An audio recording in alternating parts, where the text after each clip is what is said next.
सिद्ध बात समझ लीजिए, ये हमारे मन की दौड़ है कि यदि हमें धन मिल जाए, पद मिल जाए, अमुक अमुक अमुक, तो मैं सुखी हो जाऊं। लेकिन जितना आप सोच रहे हैं उतना किसी के पास है, वो सुखी क्यों नहीं हो गया? पद भी है, सम्मान भी है, रुपया भी है, परिवार भी है, सब है, लेकिन यहां देखा है पूरे जीवन में जब मिले हैं कानपुर महानगर, वहां एक से एक फैक्ट्रियां, एक से एक धनी मानी, कहीं किसी के हृदय में संतोष नहीं देखा, विश्राम नहीं देखा, शांति नहीं देखी, निष्कामता नहीं देखी, तो है क्या? कूड़ा करकट ही तो जमा है। इसलिए सबसे प्रार्थना है, ये जो मन की बार बार मांगे हैं, जब तक भगवान का आश्रय भजन नहीं होगा, ये नहीं रुकने वाली, नहीं रुकने वाली। कल एक प्रश्न कर रहे थे, ओवर थिंकिंग कैसे हमारी रुके? रुपया से रुक जाएगी? एक की चाह करोगे, लाखों की चाह बढ़ेगी, लाखों की चाह करोगे, करोड़ों की चाह, करोड़ों की पूर्ति, तो अरबों की चाह, ऐसे प्रत्येक भोग की चाह करके देख लो, अंदर से देख लो किसको विश्राम प्राप्त है। ये मन एक भूत जैसा है। किसी ने एक भूत को सिद्ध किया, भूत ने कहा हम तुम्हारा काम प्रत्येक करेंगे, पर हर समय मुझे काम में लगाना होगा, अमुक काम करो। बहुत तीव्रता से, शीघ्रता से वो कार्य कर देता है। और बताओ, वो तो परेशान हो गए। अगर काम नहीं बताओगे तो उठा के पटक देंगे तुम्हें। वो गुरुजी के पास गए और कहा, प्रभु हमने तो सुख के लिए भूत को सिद्ध किया था, ये तो दुख का कारण बन गया। ये कहता है हर समय काम बताओ, नहीं तो मार देंगे तुम्हें। तो उन्होंने कहा ऐसा करो, एक लकड़ी का खंबा गाड़ दो और उसे बोलो इसमें चढ़ते उतरते रहो, जब हमें काम होगा हम बोल देंगे तुम्हारे लिए यही काम है। समझ पाए? ये भूत मन है। इसे खाली रखोगे उठा के पटक देगा ओवर थिंकिंग में, कल्पनात्मक भोगों में, कल्पनात्मक भय में, चिंता में, ये पटक देगा। अगर इससे बचना है, इसकी पटकन से, जैसे गुरु ने बताया लकड़ी का खंबा गाड़ दो, ऐसे ही नाम का खंबा गाड़ दो। राधा, चल चढ़ उतर, राधा राधा राधा राधा, परम विश्राम मिल जाएगा, परम बलवान हो जाओगे, परम शांति मिल जाएगी। हमारी प्रार्थना मान लीजिए, ये बिल्कुल सत्य बात कह रहे हैं। जब तक आप नाम जप नहीं करेंगे तो आप अपने मन को विश्राम नहीं दे पाएंगे। और आप सब कुछ कर रहे हैं मन के सुख के लिए, मन की शांति के लिए, पर जिस मार्ग में चल रहे हैं दुखालयम अशाश्वतम, कैसे आपको इस नाशवान भोगों में शांति मिल सकती है? नहीं, विश्वास कीजिए। बहुत प्रीति से कह रहा हूं, बहुत अनुभव की, संतों की बात कह रहा हूं। यदि भगवान का आश्रय लेकर नाम जप नहीं किया तो तुम्हारा किया कराया सब मिट्टी है। परिणाम में तुम्हारे हाथ केवल शुभ अशुभ कर्म लगेंगे, पाप पुण्य, जिनके कारण हम नाना प्रकार की योनियों में जन्म मरण जैसे भयानक दुखों को भोगते चले आ रहे हैं। इसलिए भगवत चरणारविंद में परम सुख है, विश्राम है, शांति है, और वहीं हमें जाना है। भटक लो जितना भटकना है, लौट के तो यहीं आना है। ये भ्रम ऐसा बैठ गया है बड़े बड़ों के हृदय में कि धन से सुख है। बहुत विचित्रता माया की, ये सबके दिमाग में बैठ गया है। कोई बिरला ऐसा है कि इसकी इस पकड़ से बाहर हो, नहीं तो सबके दिमाग में बैठा है। गृहस्थ हो, विरक्त हो, बूढ़ा हो, जवान हो, सबके दिमाग में माया ने बैठा दिया, धन के द्वारा ही सुखी होगे। देख लो, बिल्कुल विश्वास मानिए। ये वो माया की चाल है जो आपके समय को, आपके चिंतन को, आपके आश्रय को नष्ट करके आपकी दुर्गति करवाएगी। अभी आपको पता नहीं चल रहा। जैसे अंधा आदमी गहरे कुएं की तरफ गिरने जा रहा है, उसको दिखाई नहीं दे रहा, देखने वाला दौड़ करके उसे बचाना चाहता है, वो नहीं मानता, ऐसे दिखाई देता, गया गया गया। धन का इतना बड़ा प्रभाव, कोई बिरला ही ऐसा है जिसके दिमाग में ये न चल रहा हो कि मुझे धन चाहिए। बिल्कुल आप आनंद पूर्वक विचार कर लीजिए, वृंदावन की भूमि में बैठे हैं। अगर किसी के हृदय में आता है कि मुझे नहीं चाहिए, वो भगवद आश्रित होगा, दूसरी कोई ऐसी वृत्ति नहीं जिसके द्वारा धन से आकर्षित न कर लिया जाए। प्रवचन करना, प्रभु का श्रृंगार करना, धार्मिक कार्य करना, ये सब बाहरी बात होगी। ये बाहर की वृत्ति, बाहर से हम बोल सकते हैं हम बड़े त्यागी हैं, हम बैरागी हैं, बोल सकते हैं, बोलने में बहुत सरलता है, सहजता है, लेकिन स्थिति में सत्य को साक्षी करके, भगवान को साक्षी करके देखो, हृदय में हर चेष्टा का फल धन की मांग है। ये हम नहीं कह रहे, हमारे शास्त्र कह रहे हैं। दूसरी माया की विशिष्ट आकर्षण शक्ति काम भोग, 3 में फांस दिया गया है।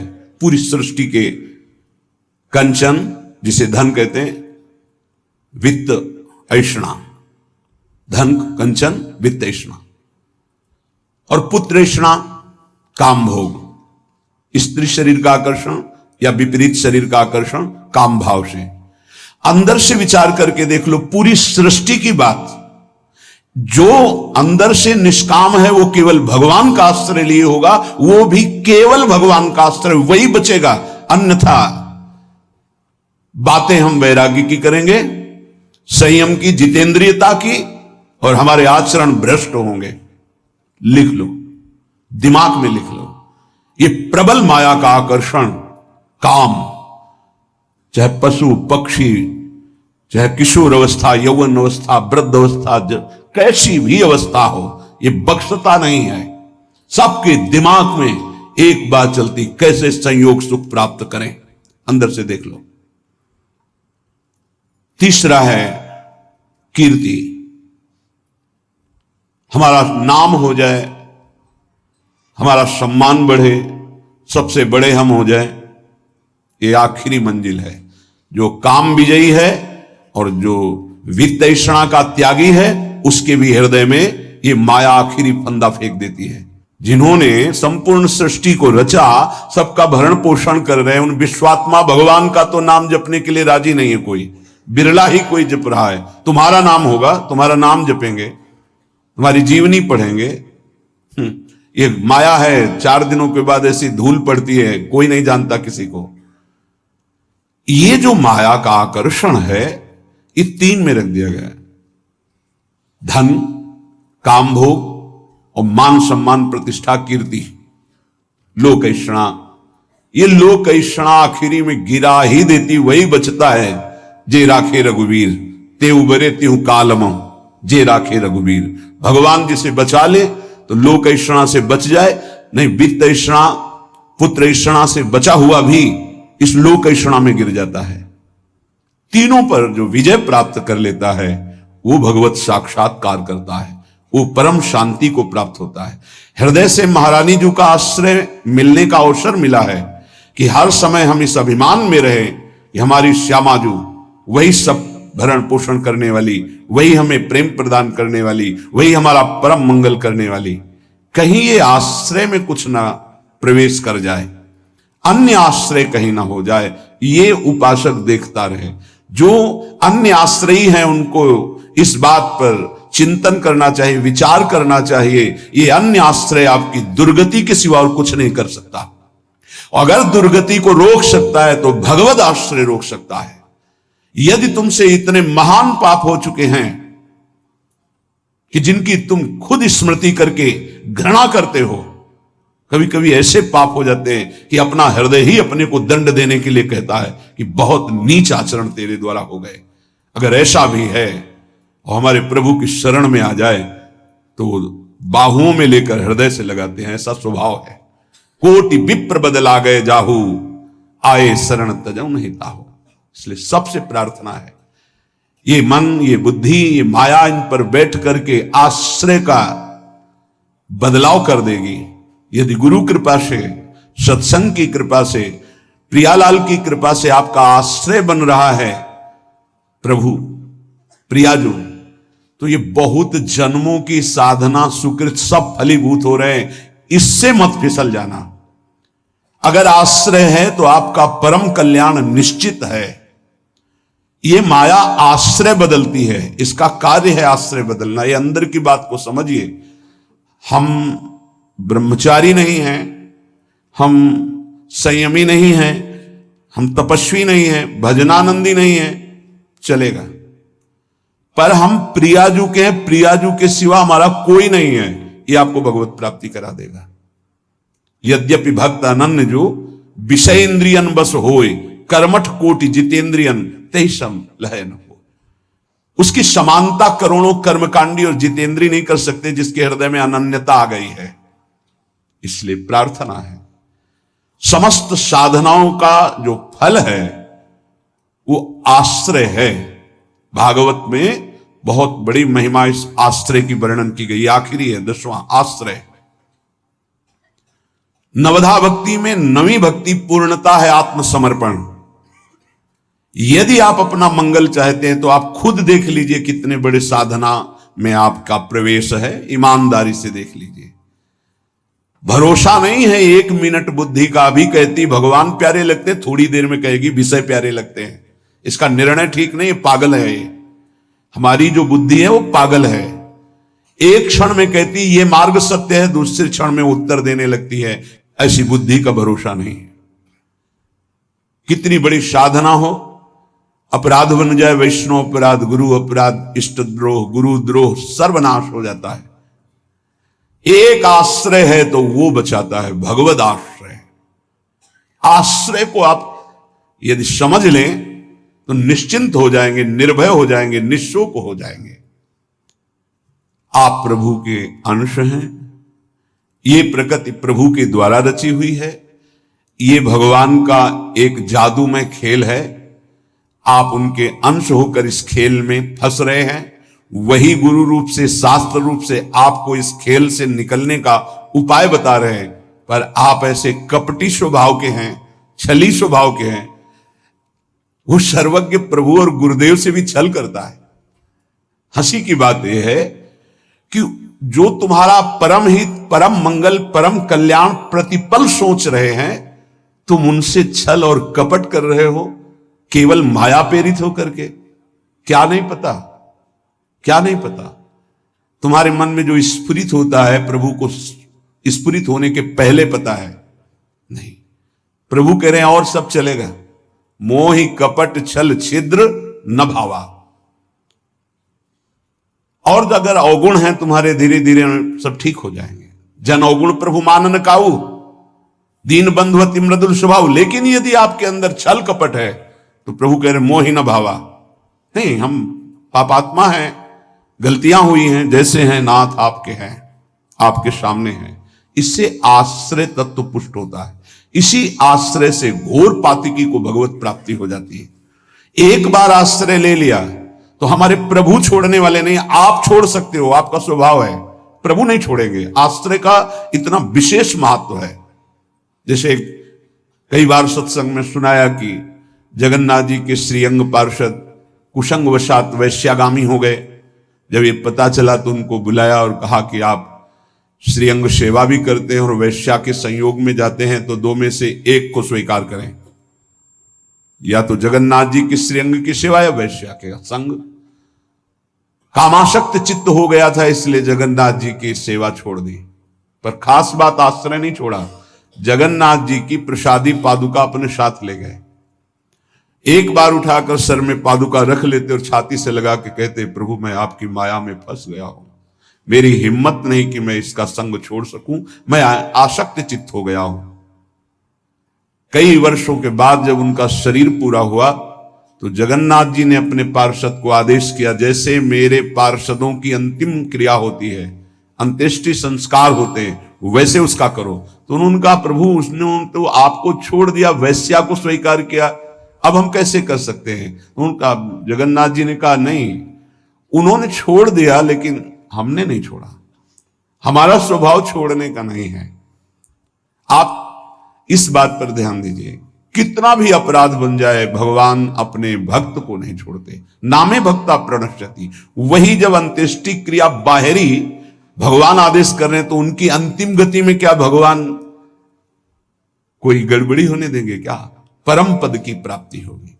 एक बार भगवान स्वीकार कर ले, आप आश्रित हो जाइए। एक बार कृष्णदास जी जो पुष्टि मार्गी हैं, आचार्य चरण से कुछ ऐसा, तो बाजार में देखा सुंदर जलेबी बन रही थी, इससे देखो ओ ये तो श्रीनाथ जी के लिए बहुत सुंदर, तो भाव में भर गए। तो उधर जब आचार्य चरण ने पर्दा खोला तो श्रीनाथ जी जलेबी पा रहे थे। तो कहा जय जय, बाजार की वस्तु तो आपको भोग लगती नहीं और हमने अभी लगाया नहीं, ये कहां से आप पा रहे हैं? उन्होंने भाव में लगाया भोग और यहां साक्षात श्रीनाथ जी पा रहे।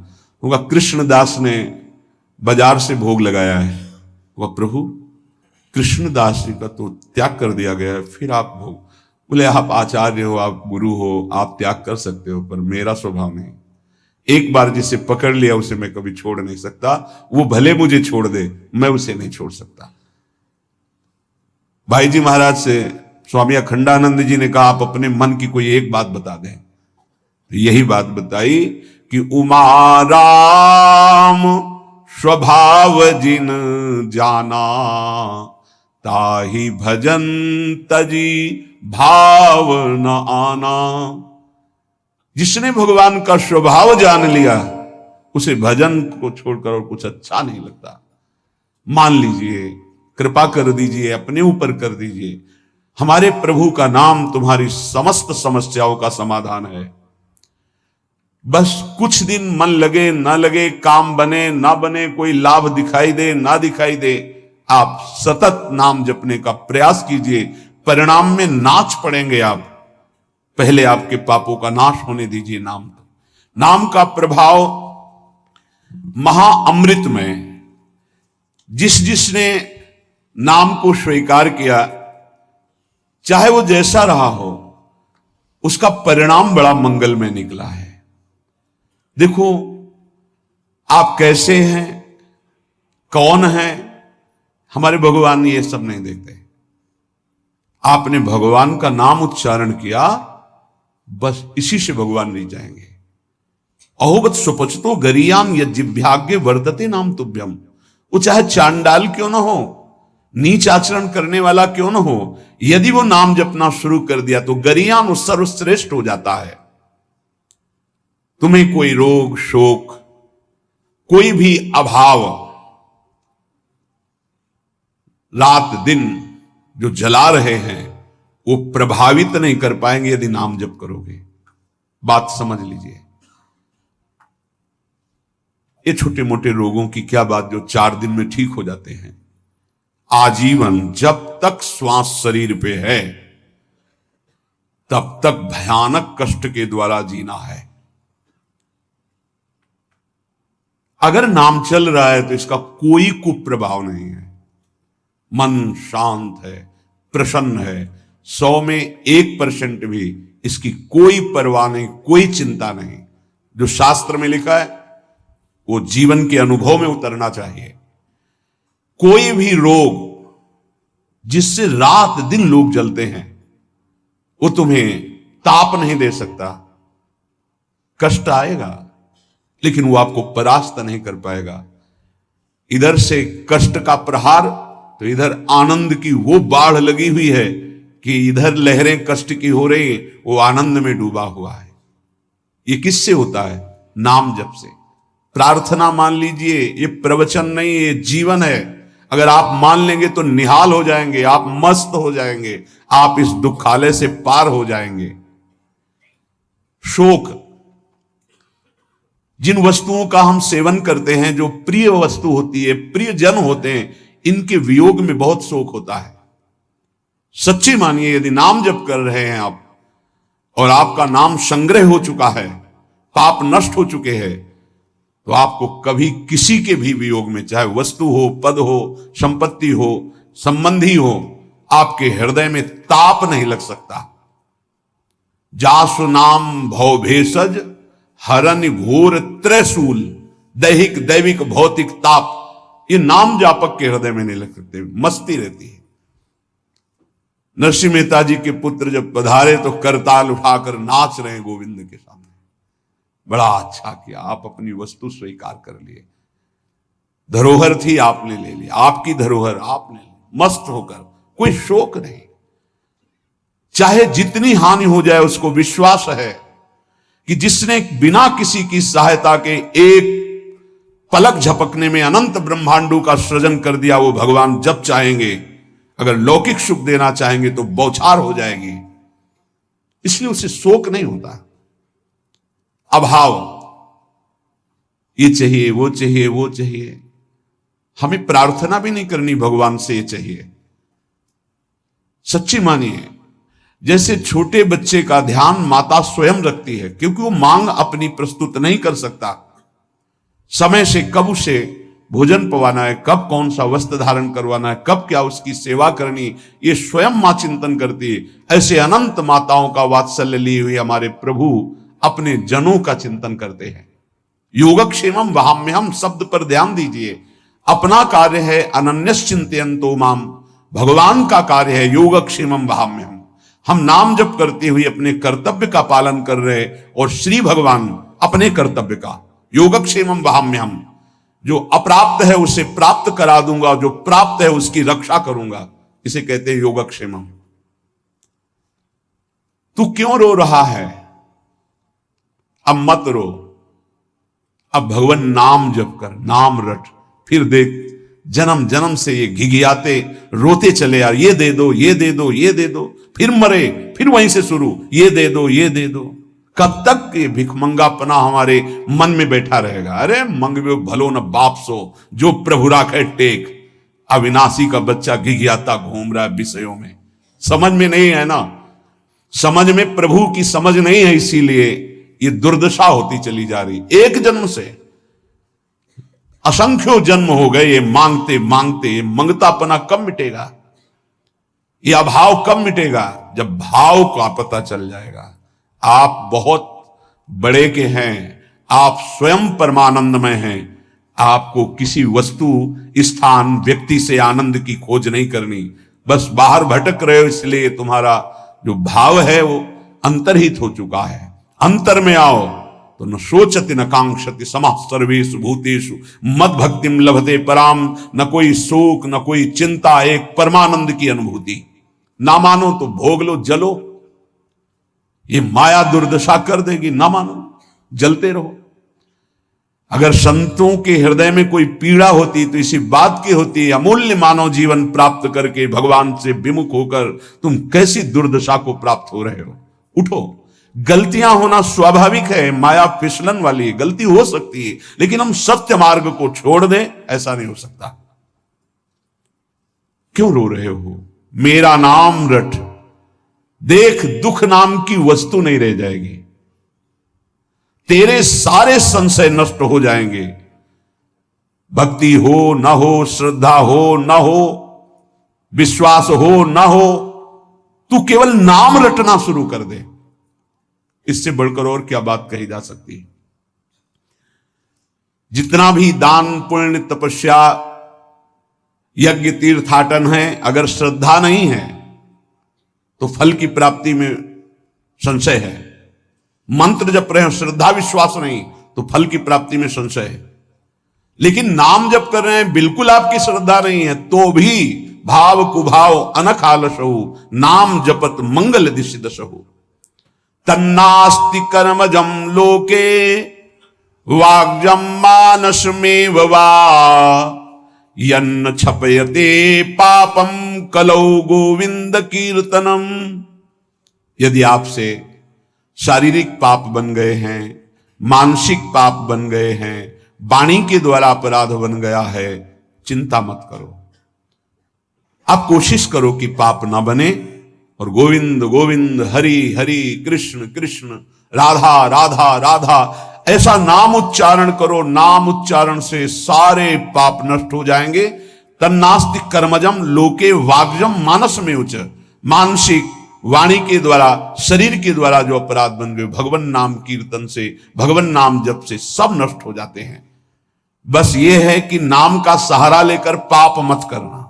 अब तक जो हुए सो हुए, चूक हो जाएगी तो नाम भस्म कर देगा उस पाप को।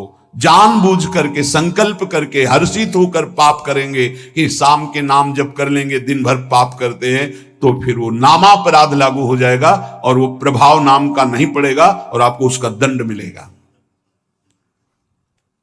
उठते बैठते, खाते पीते, सोते, सुख में दुख में, श्रद्धा से अश्रद्धा से, भक्ति से अभक्ति से, एकांत में कोलाहल में, जैसी भी परिस्थिति है उसमें तुम नाम जप करो। कुछ उपासक हैं वो परिस्थिति की मांग करते हैं भजन के लिए, चाहे वो गृहस्थ में हो या विरक्त में। कुछ ऐसा हो, एकांत हो, शांत हो, ऐसा हो ऐसा हो। तो भगवान अल्पज्ञ है क्या? तुमको जो परिस्थिति दी है वो भगवान ने विधान करके दी है।